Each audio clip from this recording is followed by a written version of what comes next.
Alas, yes, my father, replied I. Some destiny of the most horrible kind hangs over me, and I must live to fulfill it. Or surely I should have died on the coffin of Henry.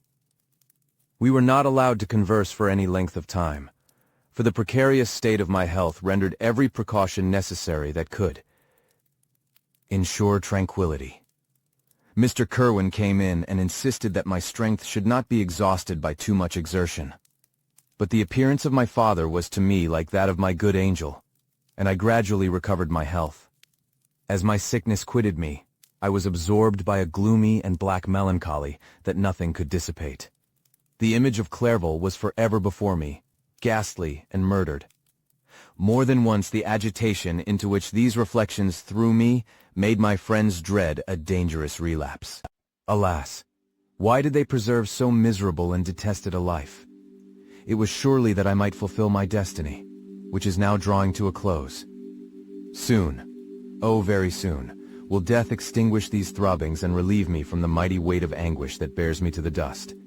And in executing the award of justice, I shall also sink to rest. Then the appearance of death was distant, although the wish was ever present to my thoughts. And I often sat for hours motionless and speechless, wishing for some mighty revolution that might bury me and my destroyer in its ruins. The season of the assizes approached.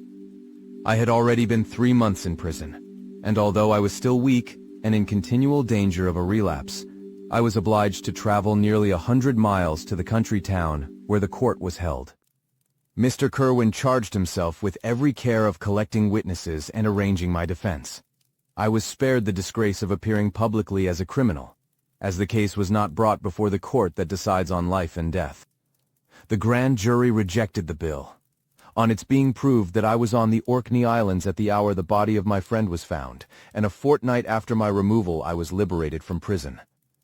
My father was enraptured on finding me freed from the vexations of a criminal charge, that I was again allowed to breathe the fresh atmosphere and permitted to return to my native country.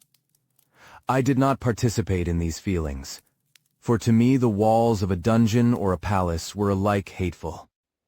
The cup of life was poisoned forever, and although the sun shone upon me, as upon the happy and gay of heart, I saw around me nothing but a dense and frightful darkness, penetrated by no light but the glimmer of 2 eyes that glared upon me. Sometimes they were the expressive eyes of Henry, languishing in death, the dark orbs nearly covered by the lids and the long black lashes that fringed them.